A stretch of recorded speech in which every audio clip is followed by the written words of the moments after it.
What's happening in the canine industry? For all the latest news, views, and expert opinions, stay right here for the Canine Paradigm. You'll hear from industry leaders, experts, doyens of the industry, learned colleagues, movers and shakers, and the odd randy guest.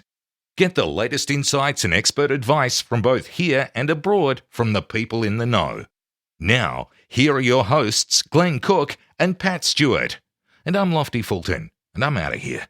Hey, Glenn, we've got to do a new ad, mate. We do. We're long overdue. We're not going to be sponsoring Einzelwiener anymore. Yeah, well, Einzelwiener's no longer. He's fucking not paying us. No. We've just figured out. No. He's sitting right here in front of us, and we've just figured out he hasn't actually been paying all this time. No wonder there's no bread and milk on my table in this house. After we were just nice to him.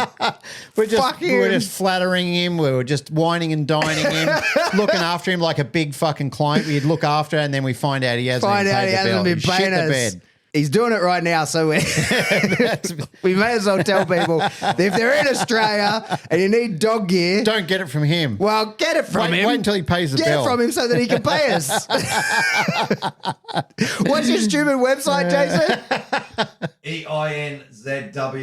einzweck.com. There you go. Get your stuff from there. Okay. All right, on to the real sponsors. Yes, the people who actually pay the bills. Canine Ceuticals. Yep. The best canine ceuticals. Premium grade, Yep. human quality. Yeah. It's going gangbusters at the moment. Thank you to the community who have been supporting Yeah, it. it's great shit. Dan Croft. Yes, in Canada. In Canada. Yes, Toronto, Canada, I believe. Yep. Canada, yes. What are we pushing for him? He's puppy class. Puppy class, yeah. Amazing puppy classes in a great facility. Barbara de Groot. From the Heart Dog Training. Barbara just loves us, and we She love just Barbara. loves us. Barbara is our sugar mama. Yeah. That literally is the thing's called, right? Yeah. The tier that she called. Yeah, okay. Yeah, the sugar mama tier. Thank you, Barbara. We Thank appreciate you, Barbara. We love you. Horny George Kittredge. Yes, Rowdy Hound dog boxes. Yeah. Yeah. The box is incredible. I saw it for the... Did we talk about this? Have we done an ad since? We have talked about how amazing the boxes is. You and I travelled from... Where did he pick us up? What airport That was was that? in Colorado. We drove to the airport. He showed us the prototype. Yeah. We was talking through it. You and I were sort of thinking, this is never going to take off. Yeah. And finally, he It's a does real it. deal. He pulls it off. Not only does he pull it off, it's fucking brilliant. Like, it's safe. And he also does classes where he teaches people how to use them as well. Like, teaches the dogs how to get up on the bike seat and then load into the box itself. And it's bloody brilliant. It's incredible. Really proud of George. Lovely guy. And I'm really happy that this is paying out for him. All right. Daniel Trapino? It's actually Tropiano. He corrected me. Okay. So anyway, Daniel Trapino. Dog Club, South Australia. Yeah. It's a cool little facility he's got It's a there. great facility. Get yes. in, check it out. He does all the training. Yeah, he's decked it out. He's got it all looking schmick. It's a bit street. It's a bit edge. It's a bit kitschy. You know? He's got some cool artwork Yeah, and it stuff looks there. good. Check it out for sure. It's great. It's about time South Australia started lifting its game. Good on you, Daniel. Yeah, leading the charge down there. Well done. We got a new one. Who we got? Tailored Canines. We have too. They contacted us on Instagram, Yep. stumbled into our advertising tier, and away we go. Yep.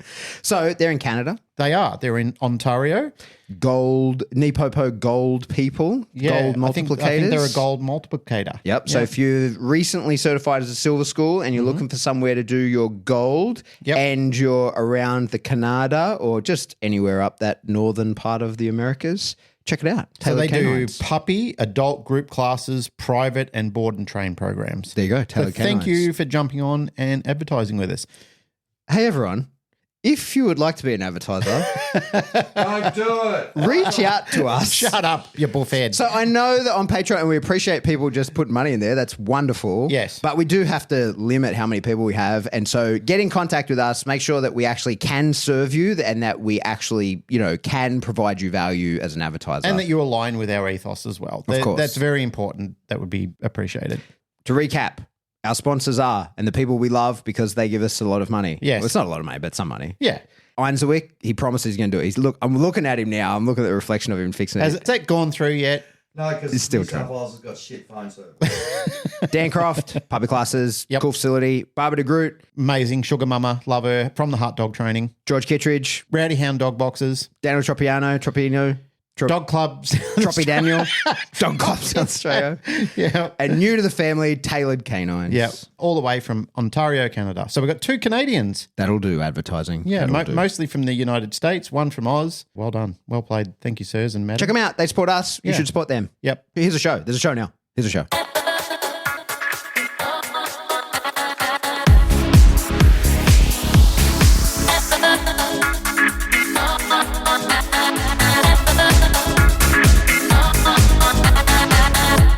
Welcome back to the Canine Paradigm. I'm not your host, I'm just a rambling AI voice, as Glenn was too lazy to record a new intro. But I am here to introduce your hosts, Glenn Cook and Pat Stewart, in round 2 of Psychology Assisted by Canines with Samantha King.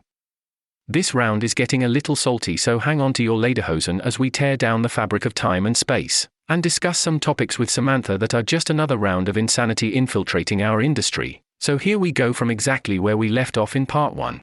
Is that in the training of the dog or even in the management of the dog in an emergency situation? Like, have they gone into that level of detail with that? The whole document is very don't touch the dog. Right. So what's the point of having the dog there then? Exactly. Sam, can I circle back to a comment you made before? I know we're sort of trying to get into the nuts and bolts of this statement that's been released, but you made a comment before where you said we're a very emotional bunch in the dog training community. I'm very curious as to your thoughts, being that you're involved in therapy and you are a therapist and you are a psychologist. Why do you think that is? I don't know, but I think it could be a representation of our own relationship with our own dogs because of this human-animal bond stuff. So in a therapy session, I'm utilizing human-animal bond to make observations as well about the client. So I'll be able to pick up on some attachment stuff and things like that, and also social skills and things like that. I think our relationship with the dog on a personal level has got something to do with it. I also think that the hysteria has a lot to answer for. I think people are made to feel guilt and shame for not agreeing to the R+ only way of doing things in the dog industry. I think they are. Like, we get people that come to us and they've been given, I had it myself, like the first dog training place I went to, I have complex from that place. They would say, you're causing the dog stress. You stress the dog out. Like, this, the dog's stressed. And you'd rock up and it was like very clicky. And like, obviously I wanted to be in the click. So I'm like there all the time. And like, I'd rock up and I'd be like, oh, Sonny looks stressed.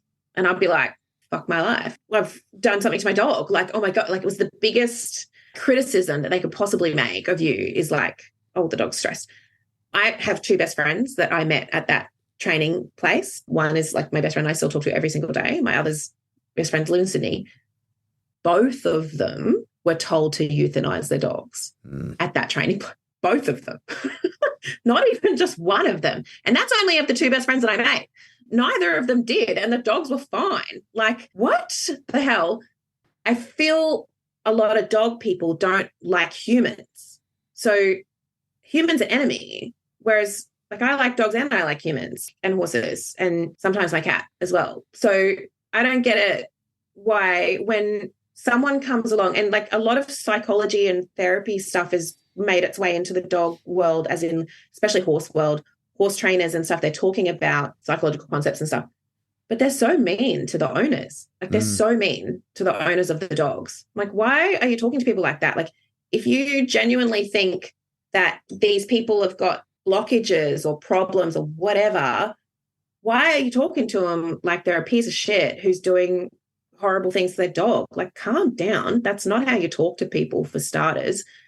And I see that majorly in the R+ community, and balance trainers, we're retaliating. So we can't get out of this scot-free. The R+ trainers are triggering all the balance trainers, and the balance trainers are getting defensive and fighting back. And I think we need a better plan, because I'm triggered constantly by like this whole document.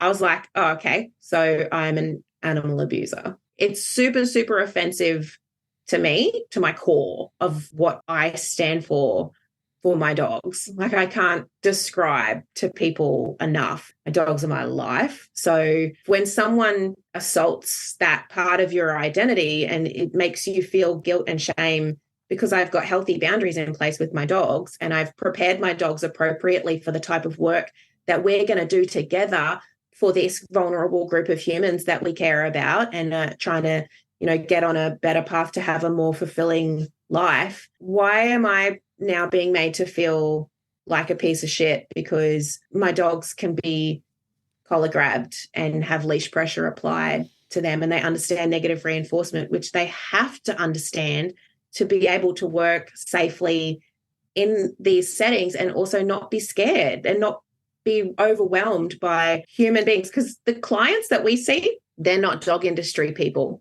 There's R+ philosophy that's fantasy land. I don't care if someone wants to train their own dog R+. I don't care what you do. Like, do whatever you want, whatever makes you happy with your dog. But when you think that reality is that, go and take your dog around non-dog industry people, because the general public is like, kids are still riding on dogs. I don't know if you know this.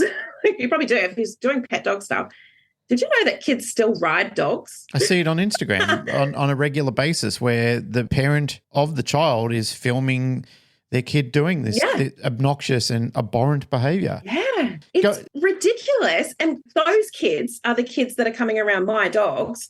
So they don't understand that you shouldn't ride on the dog. So they try and do stuff like that. And we have to gently be like, oh, okay, so Ella doesn't really know what that is. So let's redirect and go over here and do something different now. The problem for a lot of people is I don't think they ever understand the true concept of what duty of care is. As an example of that, going back to social media, I was watching a clip, which I still find hilarious to this day, of a giraffe literally consuming a child's head while the parent is there filming the whole event, like watching it. And I could see this was going to happen.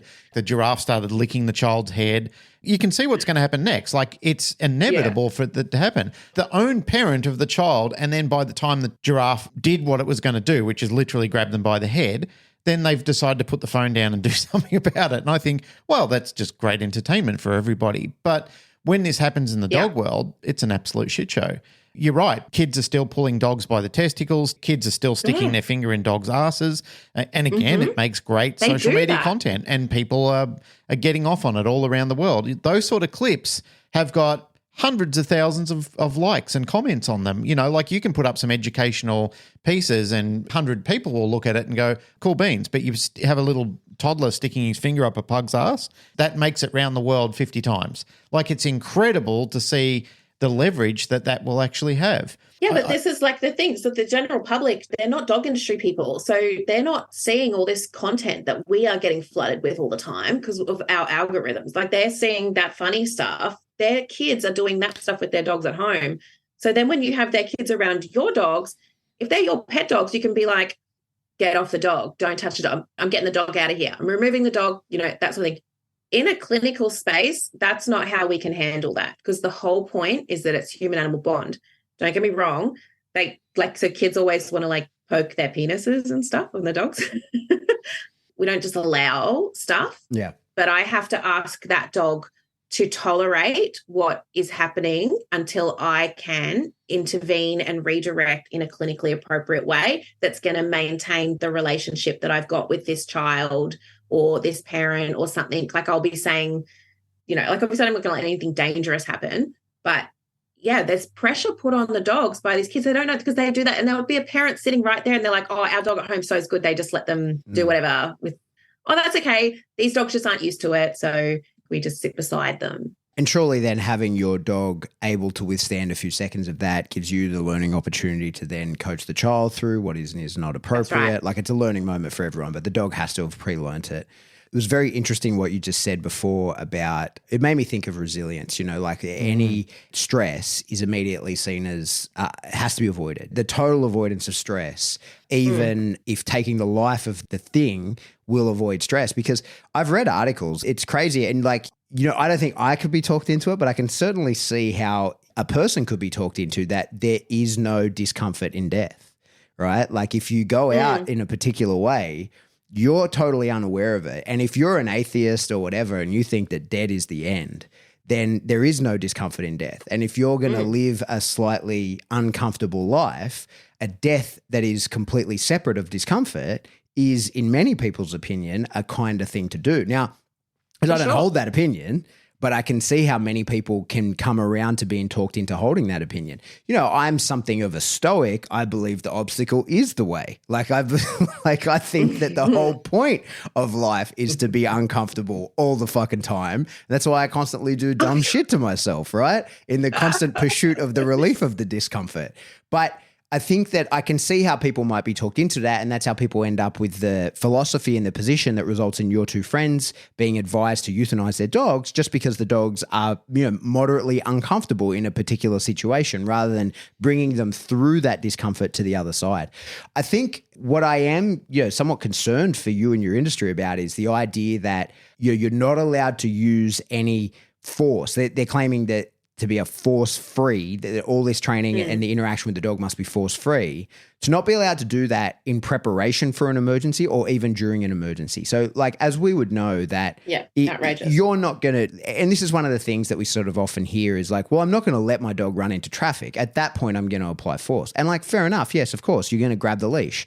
But if the dog is if a child is doing something inappropriate to the dog and the dog's displaying the signs of hey, this is about to get real, at that point, a collar grab that has not been prepared is going to escalate the situation. And I think that's what causes the bite. Yeah, exactly. That's what will cause the bite. That is sort of the concern, is that their training has to replicate reality. And so you can't just expect that you're going to be able to run a marathon at a whim. You have to build up to that. Was this in a last podcast about training to level 2 to do level 1? Or was that on that Tyler Muto one? No, that was, we discussed that. So in my game in PSA, we usually, before you could do your level 1, you really should think that if everything went perfectly, I could do a level 2 and then level 1 will be easy, right? And so for sure, and I believe it would be the same for you as well, and that you would imagine I want my dog prepared for a kid that's going to lose his fucking mind in here and pull out 2 samurai swords and start trying to cut the place apart, because that's never going to happen. But if I'm prepared for that, then everything else below it will be easy. Because if my dog bites this child, it will be euthanized. That's what we're dealing with. It's not like your own kid that you can be I don't know what happened to the kid. I don't know if people do that. If there's a serious bite on, I love these dogs. I'm preparing them so that they are never in a scenario where they lose control and they bite someone and that person hunts them down with the council or whatever and is regardless of what the kid did to the dog, regardless, the dog's going to be euthanized if it gets a bite on. So for their own safety and my own anxiety, I'm okay, well, we'll just prepare the dogs. Now, that doesn't mean I'm not chasing the dogs around with a baseball bat and hitting with a bat. That's stupid. But within reason, prepare for the worst and hope for the best.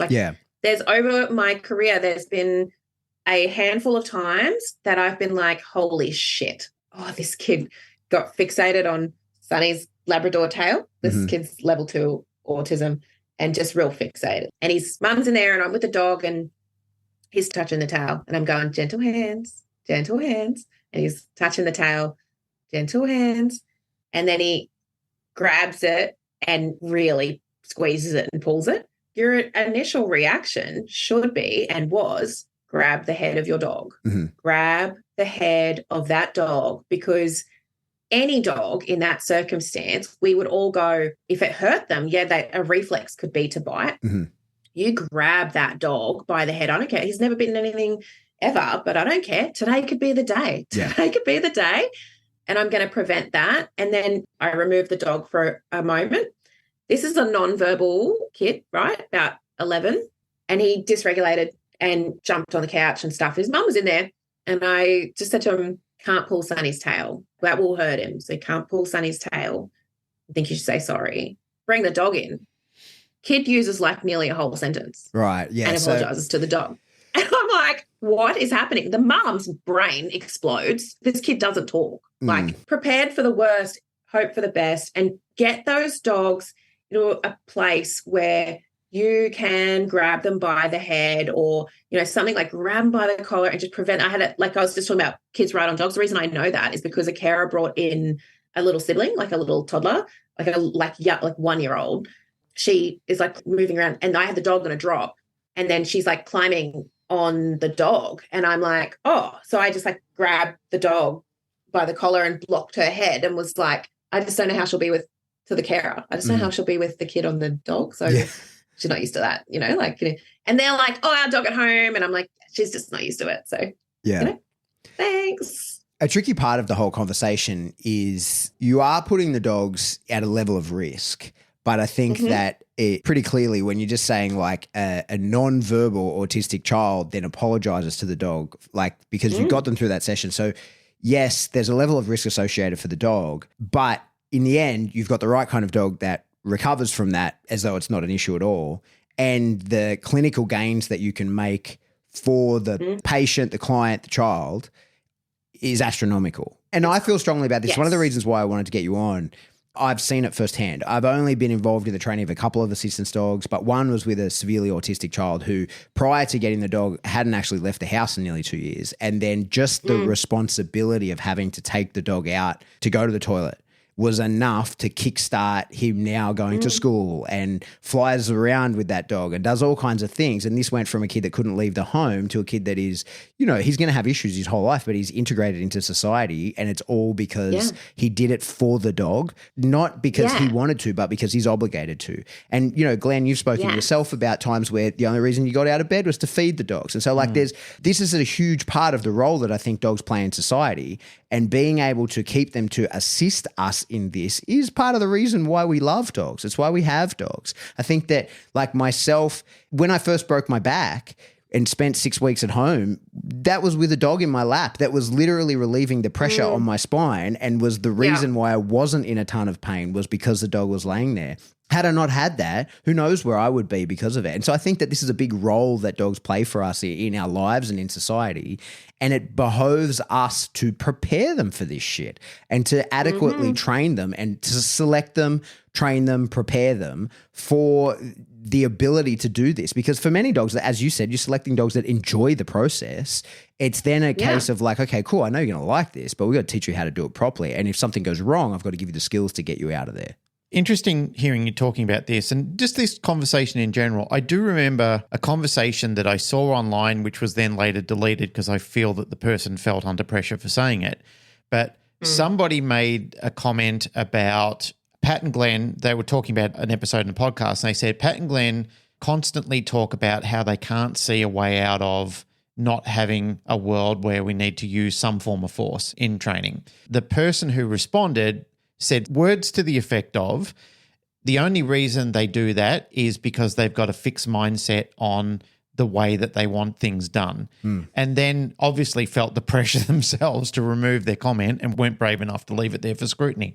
It's an interesting concept that people feel that way, but I don't see, and I have tried to look at it from multiple viewpoints, and I have been in consult with many different people and people that I regard as more intelligent than me, and look at things from multiple different layers and levels of malleability and adaptation, if you like. They too agree, but feel that it's grievous to actually put it online. They just said, if I put it online, the problem is that I'm defending myself rigorously for the rest of my life. Even though I know, right? Yeah, and that's the issue that they have. They say, I agree with what you guys are saying. I've listened to episodes of your podcast. I've heard things where you've put yourself out there and said, where does this all end? Because it is a goddamn slippery slope. Even today, I watched an industry person who is a very hardcore advocate for force-free now backflipping on equipment that they were advocating. Equipment that in the past they were fully advocating, now they're backflipping on it. And this is the problem. Where does it end? And that's the issue, right? Where is the end point to it? I watch police officers and I hear about people in the military and I hear people like yourself and dog trainers. Where does this end? Like, I'm just curious to know. I want to know. I truly want to know. And I'm sure that there are other people out there, because I don't want this to escalate into violence. I don't want this to be this constant defensive standpoint that we feel that we have to take, that we have to defend this point, when I truly believe that for the ethics and that duty of care that I was talking about before, like how do we perform that without having a physical relationship with animals. They have a physical relationship with themselves, goddammit. How do we have a physical... and with us. That's right. How do we not have a physical relationship with dogs or horses or cats or anything like that? How do we remove the use of tools? I mean, I know all the answer to this. For me, it's complete baloney. It even disturbs me more so. I know I'm leaping around the place a little bit. It even disturbs me more so when I hear people in my industry who feel that they have to constantly make compromise all the time because they're just tired of fighting the narrative all the time. They're just constantly fighting. Yeah. But that's the point. And we're hiding away. But that's the thing. That's the reason I think this is a part of these deep conversations is that's the point. People get sick of fighting it and they just give up. Yes. And that's the issue. And I honestly was at that point where I was like, this came out and I was like, okay, I'll take my shingle down. Like I've had a gutful. And I don't deserve to be made to feel like a piece of shit because I've prepared my dogs and hundreds of other dogs appropriately for the work that they're doing. Like you're saying, Pat, with that kid that left the house, I've had over the years, Sonny's, like I said, 11 years, I've had countless children come to me who haven't left their house in 3 months. They don't go to school. They don't go anywhere. They've built a fort in their bedroom and they're not leaving it. You know, the only place they go is to see Sonny. That's the only place they go. Multiple children that refuse to do anything or go anywhere except come and see me. That's the only thing that they'll do. And then my job is to gradually make that little person's world bigger and bigger and bigger and bigger. And then they go back to school or they do some kind of, replacement schooling or something like that. And they do, now let's do this and now let's do that. And their worlds. And I've got clients that I've seen, like I saw a kid yesterday that I was seeing him before I started my own business. So, more than 9 years ago. And he came in and checked in with me yesterday. So like I've known that kid for 11 years and he's like, how's Sonny? And I'm like, yeah, he's at home. He's semi-retired, he's at home. These dogs have got a lasting impact on these kids' lives. And I'm sorry, controversial, a therapy dog is a working dog.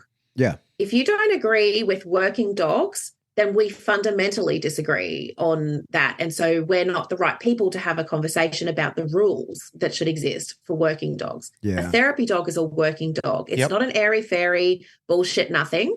They are working. And there are times when I have to look, I did it half an hour ago when, the last client that left here before I logged in with you guys, this kid laid on the dog and I'm like, good boy. And the dog's looking at me and I knew he was fine, but I supported him anyway. And, I'm like making sure I'm checking in with this dog and then I'm redirecting the kid.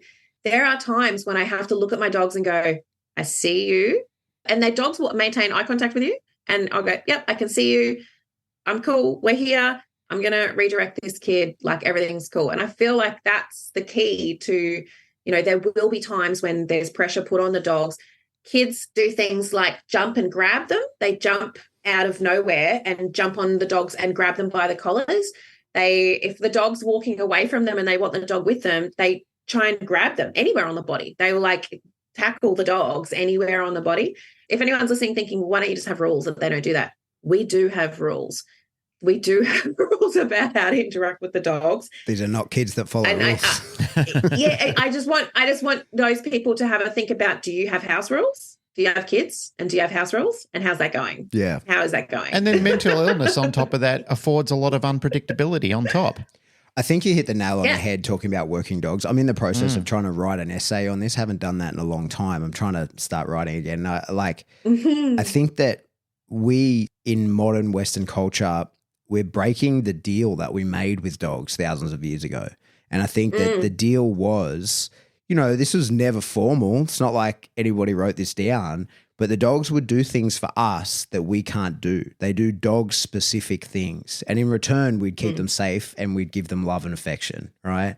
And I think and they like that. Exactly. And it's been a fucking good deal for millennia, right? Dogs have helped us hunt. They've helped us keep people safe. They've helped people through, as we've evolved, as society's evolved, we've evolved the work that they do. They guide blind people around. They fucking tell diabetic people when they're about to have seizures. Yep. They find explosives put in places. Like the dogs do things that we cannot do. And in return, we were meant to guide them through an evolving world that they can't understand. And it's our role is to help them understand that and to communicate with them about what it is and what is not safe for them and appropriate for them. Yeah. And they're keeping up their end of the bargain and still offering themselves to do this work. And we as a society are no longer keeping up our end of the bargain by keeping them safe. And we're doing that by saying that we're just loving them. You can love someone into fucking death pretty easily, right? Like that's how you need a tractor to get you out of your house. Yeah, well, that's the overbearing mother, like all these things through time. Like that's the loving people into oblivion is a real issue. And I think that's what's happening with a lot of dogs. We've forgotten who they are. As I say, I feel very strongly lately that we are not keeping up a big part of our end of the deal with these dogs. I just want to insert there in context to the conversation that we're having, because I've been thinking on this quite a little bit lately, just while I've been watching people backflipping and their own social media posts. I feel, let's just talk about the dog scape here, forget everything else. I feel that we just have far too many definitions on what abuse is. And that's really what we really need to build a narrative around. Like, what is it that is bothering you so much? And what is the definition of abuse? Because there are so many characteristics of what abuse is that people get so carried away. And then it starts to relay into every other conversation that we're having. Yeah. And that's what people are hearing. They can't really get this mental image of abuse out of their head. When we talk about training to another camp, that's abuse straight away because somebody has told them that's abuse.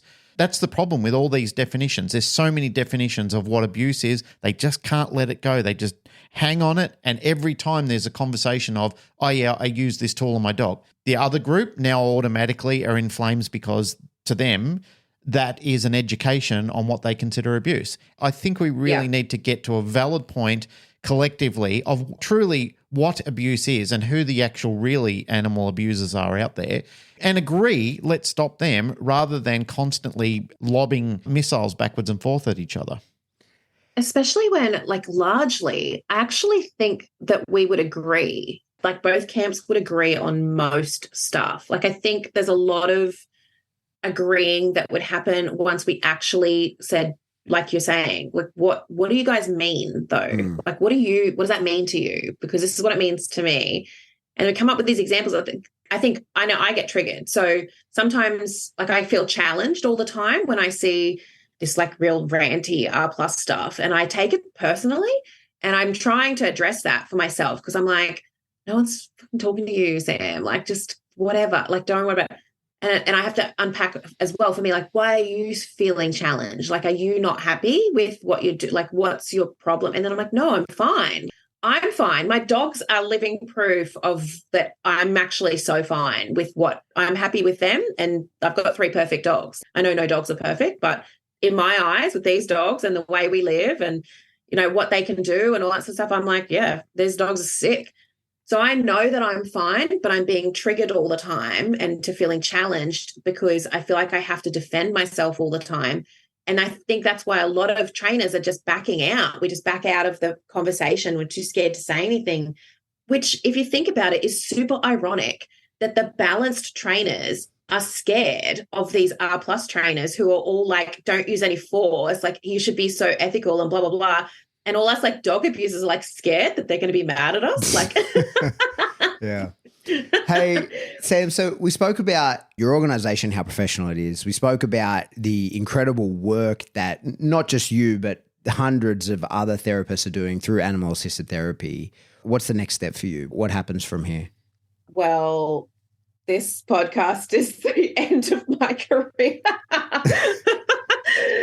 I don't know. So I'm really hopeful that, so we're not regulated, but so you're not mandated to stop doing the things that you do, right? It's just, this is just the good ideas fairy hit from an organization and they don't actually have any power over you, right? Yeah. So it's ostracism. Just ostracism. That's the issue. Right. It's the ostracism. So we were asked to sign in support of this, which I haven't done, and I've sent my reply away about why I have not done that, because I think it's dangerous advice.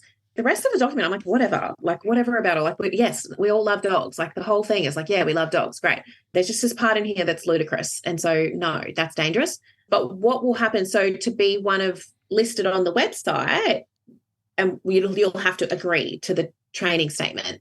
So then you're off. You'll be off for the website, which means we'll be out of things like the committees, conferences, even though, because we all volunteered to be a part of this organisation out of the goodness of the future of the industry coming together, anyone who stands up and says, we're not signing this, is going to be, I imagine, that's why it was sent around, is going to be like, okay, well, we have said that our training, the people that we recommend as our training places that are affiliated with us, because we buy membership, like I've got 2 memberships with this place, they will be shunned.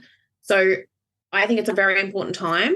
It's a back-end way. So what some trainers are doing, changing their terminology, changing the words that they're using. I don't want to do that. If you're listening, please don't do that. I understand that we need to do that a little bit here and there, but please don't hide, because the more that we hide, the more that we lose our voice. Yeah, so that's a we super need important to speak thing. up. Yeah, don't deny that you train a particular way. Don't hide the Please fact that don't. you train. I agree. Yeah. That, I think, is one of the most important messages to the entire industry. It's one of the things that drives me crazy. It's why in certain dog sport organizations, they won't let you from the car park to the edge of the field. You can't use tools or anything like that, because they want to pretend like you never use them in training along the way. So in PSA, it's like, no, you take it off at the edge of the field. The test is being done. You take it off wherever you want, but you're required to take it off when the test begins. And I think that's one of the important things, is that we do that to show, like, no, I'm not pretending how I got to this point, right? I'm not pretending that my dog was born magically like this. A fucking ton of training of a balanced method went into getting us to this point. And I'm not pretending that that went any other way. Just a thought that I had on this a while ago, when I felt that Pat and I were really trying to pave the way between the balanced community and the whatever you want to call yourself community.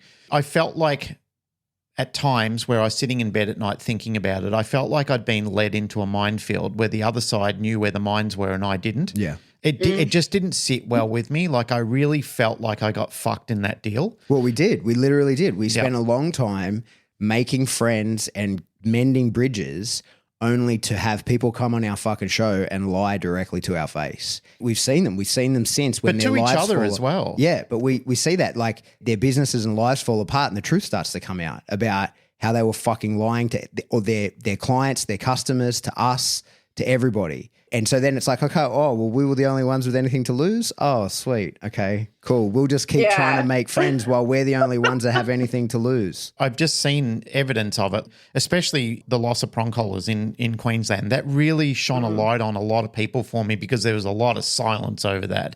And I kind of thought to myself, I just know who you people are now. Like, I can just see the monster that resides in you, that once you got your way, you could see this kind of contempt and the smirk on their face. Like, aha, you guys have lost. You'll just have to find a tool that works for you to solve the problem. You'll just have to increase your skill set. Is one of my favorite one, for people whose dogs drag them down the street. Yep. Come on. It's so frustrating. You know how you're talking about people, I don't know if it's your most recent podcast or not, accidentally teaching their dogs to bite? When was that? I don't know. People do that every day. I was doing a temperament assessment on this dog, and always, like, pick up its feet, mouths me. I'm like, okay, so mouthing is a no. It's like instant no, because a child will go, the dog's biting me. Mm-hmm. And that's because technically the dog is biting them, and it's just problematic, and it upsets people and all that sort of stuff, right? So I'm like, has someone been wrestling with this dog with its feet? And she's like, oh, yeah. So then I'm like, do the rest of the touching the dog. And I'm like scratching, you know how they love that spot on top of their tail? Like, get a scratcher. Scratching their dog's like now like really mouthing me. And I'm like, what is that? Like, what's going on here? Because she goes, I redirect like onto this toy. So, and then I'm like scratching it. And then I'm like just waiting to see what it's doing. Like, what is this about, with this dog? And it's like, I've replicated it now multiple times, because I'm like, oh, is it a bit sore? And then I felt for, heat, or, I looked at the dog. I'm like, oh, okay, I don't know what's the go is. So to grabs me and then starts to clamp, but starts to clamp harder on my hand. And then it takes my hand away with it. And I was like, that is not normal mouthing. Like, what is happening? She pulls out the toy. So this dog sees this toy, goes stupid. Like, this is a really drivey toy drive dog that she hadn't had the toy out. So she brings this toy. This dog is losing its mind over the toy. And I was like, this is like that, what you guys were talking about the other day, where she thinks she's redirecting the dog. Yeah, she's reinforcing the behavior. What's happened is she's told adult kids, because I tell them, don't wrestle with the dogs. It teaches them to mouth. Don't wrestle with the dogs. Always have a toy between you and the dog. Always, somewhere along the line, she's heard, wrestle with the dog. If it starts mouthing you, redirect it onto the toy. This dog, and I was like, this is the first time I've ever had that happen, where it was like, hey, I'm doing the thing. And then I ignored it just to see what it was going to, and it was like, hey, I'm doing the thing. And I was like, what? So the lady, I'm like, okay, so accidentally we've taught this dog to bite. I'm pretty sure that's how because I don't train bite dogs. So I don't know. I'm like, I'm pretty sure that's how you actually teach them to bite, like, is to really like sort of rev them up and like reward them for it. So, and then I walked away and I was like, so obviously you have failed today. Like, that's sad, but your dog's actually beat you really hard. So how do you fix that without then like using some kind of pressure on the dog? Like, I was just trying to, for fun in my own head, I was like, if I was a positive only, food only trainer, how did I fix that? Because the behavior's there. And I feel like that behavior could be something, because I got to make sure that behavior, I can now touch that dog all over in that way like 50 times and not have it mouth because it's there. So like, if we were all banned. Well, the answer is differential reinforcement. And so that's the issue. So you'd have to go to food. You couldn't use a gameplay, and it would be, especially depending if that behavior is really deeply ingrained, that's going to be a long time of touch the dog's feet, click, give it food, and you're still going to have the same arousal response. In fact, in order for that training to be successful, you probably have to actually bring that dog to a higher state of arousal in order for the dog to make the choice of okay, that foot touch or what formerly triggered mouthing, which led to toy play, now triggers a marker, which leads to a disengagement and food from the handler. And so the number of repetitions that it would take to do that and the level of arousal that will be required for the dog to be in, that will now bring the dog into, would probably be not helpful to what you're trying to create there. So yeah, like there's paths to doing many, many things. Training dogs to do, there's many ways you can do that with really intricate and fancy use of positive reinforcement. There's lots of tricks. And we use these tricks. We use them all the time in order to have dogs understand really complex behaviors, or when you're in a situation, especially where you do have to be hands off, or if you're dealing with really fucking dangerous dogs that will kill you first chance they get, you get pretty clever about use of positive reinforcement with those kind of dogs.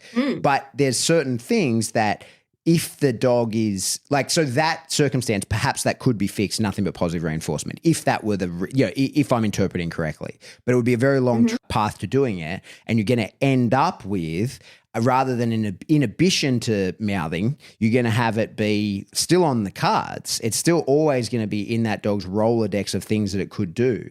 And what it's going to do is when it has its foot touched, imagine you're successful in the training of differential reinforcement of another behavior. What will end up happening is that the dog gets its foot touched and it will immediately look to the handler for the reinforcement that will come of it, right? And then when that doesn't come, it's going to go back to what it used to do.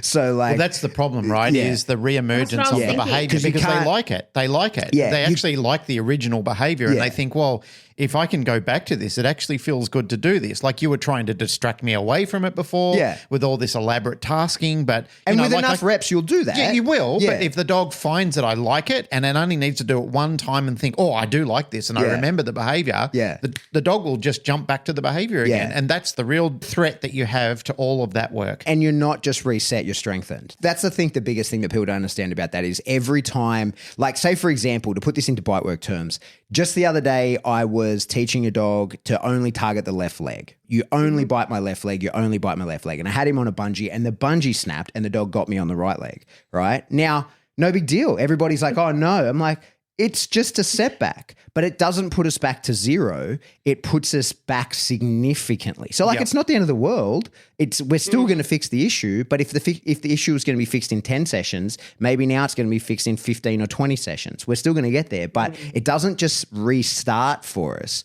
What it does is it actually adds a negative. It puts a significant negative because that's how dopamine works, right? Like that's how brain so that's the system. That's how we reset it. So that's the issue of all these sorts of training is there's tons you can achieve, but the skill set required, this is why I'm so enamored by Sarah Brewski. It's the same person I always bring up, but she has the skill set to pull it off, right?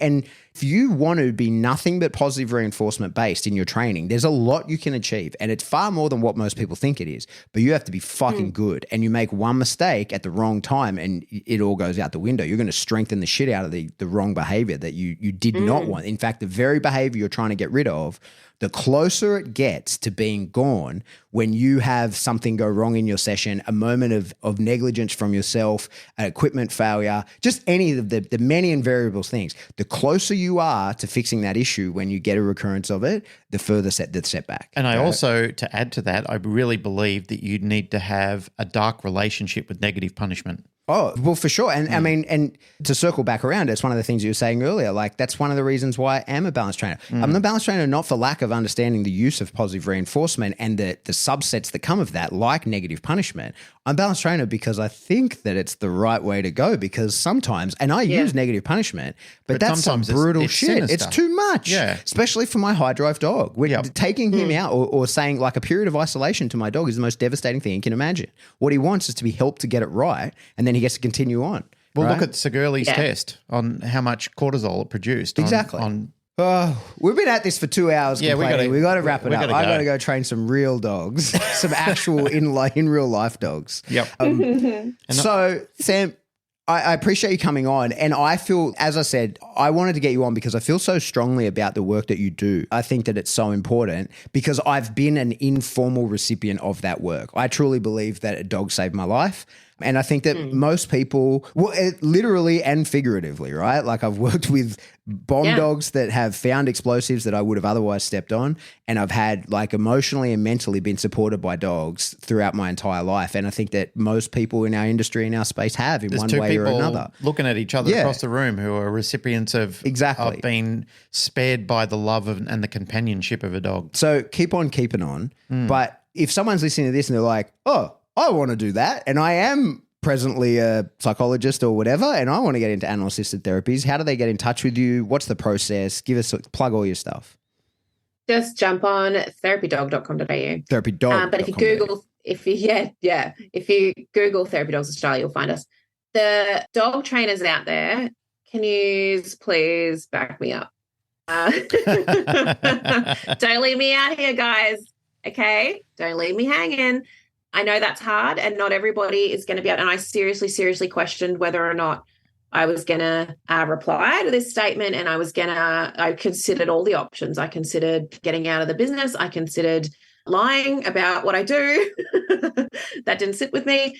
And then I had to think about it properly and seriously consider, am I at a point in my life where I feel like I can handle the backlash that may come? And that's a good point because some people will see you as being a fringe therapist because you've spoken out against the status quo. And good on you for doing it. I'm proud of you for doing it. We don't know each other very well. We've seen each other less than a handful of times, but I'm proud of you for doing it because it takes a real leap of faith and a lot of courage to be able to step out of the shadows to talk about this because it's not a popular subject. Well, it's far less popular than when I first got in. When I first got in, people really didn't care. But because they didn't care, that's where, going back to my point before, when we start talking about abuse, there's some cruel-hearted, abusive motherfuckers that are out there that deserve to be sealed in a pine box and put 7 foot underground. They really are horrible and tormented people that they don't see any other way. That's not us.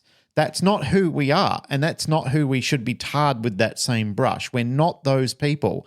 We're good people. We all love our dogs, and I'm sick of fucking saying it. I really am sick of fucking saying it. Yeah. I'm sick of playing this pretend there's no balanced community and then there's no force-free community, that we're all dog trainers. That bullshit doesn't fly either because the other side are always using this wrap-up. We're science-based trainers. We do this, we do that. I know that at some stage we're going to have to develop some better language. Pat and I have been fighting for it forever. We really want the community to come together and be more entwined in really getting into the sciences, not the pseudosciences, all this absolute rubbish narrative that keeps circulating its way around. It really is driving good people out of the industry. And while those sinister, nefarious assholes are sitting there rubbing their hands together thinking that's a victory, it's not. It's a fucking crime. We lose good people who'd made differences, good people who go on to shape minds and hearts and souls in ways that really transform dogs' capability to be able to finally find a voice with the people that they're sharing their lives with. I, for one, I'm sick of it. I'm sick of people like you who are brave enough to step out and say things that people will go, oh, well, tut-tut. No tut-tut. Have a think about it. You're doing great stuff, like you're changing people's lives. Kids are talking to you and talking up. And yes, they're going to do silly things in therapy. And yes, you should be able to make sure that that has been resolved prior to the dog entering the room. Support people who are doing the right thing. And as Pat has been a very big advocate on in all his life, is look deeply into things. Stop making uninformed, shitty points about how you feel about things. Look deeply into it. Do the research before you open your big yappy mouth. Go and actually have a look at it. Like I've been guilty of this in the past where I've shot before I've even asked the questions. Now I'm trying to ask questions. I'm trying not to say anything. I'm trying to look at all of the angles first and then sort of piecing it all together before I make an informed choice about what I'm going to say next. And I really implore and I hope that people are showing some credibility and some intelligence to doing that. Rant over. Thank you. It's a good one. I think it's good. And I think if you can't do it, I get it. If you're not in a place in your life where you've got enough going on that you just can't deal with this right now, I understand that. But if you are in a place where you can deal with it, let's start talking a little bit more about this stuff and let's do some social media or something. Show us the dogs that you've trained with balanced methods and how happy they are and what lives they're living or whatever, because we are getting this constant barrage. It's bullying. Like we're being bullied online. We're being bullied and ostracized and really spoken down to and made to feel like we have to hide about stuff when I think most of us, I know that I'm all right. Like I know that the way that I've trained my dogs is okay. Like I'm fine. Like the dogs are great. So one thing I'm doing is checking in with myself and go, like this person that's got something to say about, balanced methods or whatever, it should be force-free. Do they really give a shit about my dogs? Because I've invited multiple of them to come and meet the dogs. Like if you've got a concern about these dogs, come and meet them. You can drop in anytime. Don't tell me you're coming. Our clinic is here, like it's public. Yep. Come and see the dogs. Not one person gives a flying fuck about the dogs, mate. Like there's just some bullying that's going on about ideologies and imperfect definitions that we got going on. And that's all that shit is going to take a really long time to fix. It takes a long time on the research level of stuff. It takes a long time to fix that stuff. So, if you guys are in a place where you can back us up, that'd be really cool. So I'm going to be a bit lonely for a bit, I think. Oh, you'll be right. You did the right thing. You'll sleep easy. All right, I'm going to do the wrap up. Yep. Thanks, That's guys. it for another episode of the Canine Paradigm. As always, if you like what you hear, just like, rate, share, subscribe. Do that through whatever subscription service you download us from. Then just go to one you don't even download us from. They don't check. No one checks. Did you know that, Glenn? I do. No one checks. I do. The reviews? Yeah. You check the reviews, I but check no the one reviews. checks that you actually listen to the show. You can write anything you want. Yeah. As evidenced by some of our reviews. Oh, yes. Yes, some of the crazies in the past. The good and the bad. If you want to support the show, the best way to do that is jump into Patreon. A few bucks a month gets you access to a giant backlog of information as well as new stuff going forward. What a great time to come into Patreon. Oh, mate. There's so much stuff. $3 you could get you get 5 years worth of info. You could literally do it all. Yeah. Yep. Or you get $10, you get live stream. Yep. Or you could buy me a Lamborghini. You still want a Lambo? I thought you and I agreed that we're going to get Bentleys. Yeah, no, Lambo make a four-wheel drive thing, so you can put crates in it now. Well, I've got a sad story to tell you. We're both a long way away from any of that. Don't get that. I don't want it. Yeah. All right, I'm carrying on. T-shirts. Yep. Get a T-shirt. Get in the Yes, get spring. one. You can get a shirt. Yeah, that's all you can do. Give us money in so Patreon many people, or buy so stuff. many people. Okay, if you're not listening to this, so many people keep coming onto Instagram and saying to me, oh, where do we get merch from? Like, do you guys sell merch? Yes, we do. Spring. It's on Spring. Yeah. It's on Spring. You go to the Spring website, spring.com, I think it is. Yeah. and then you type in up the top the canine paradigm, and boom, up comes our. But there's merch links site. to all this in the show notes, There right? is. There is links in the show notes. It's all over the place. There's great artwork from Zoe, from Avery, from Jane. Just get your phone, open it, say, I want to see ads for the or we don't advertise. Well, just say it out loud in your phone. It'll come up. Yeah. All right. If you want to get in touch with us, best way to do that is jump in the Facebook discussion group. Make sure that you're on our mailing list that we've never used. And if you want to get in touch with us directly, shoot us an email. We are info@thecanineparadigm.com. I love you. Goodbye.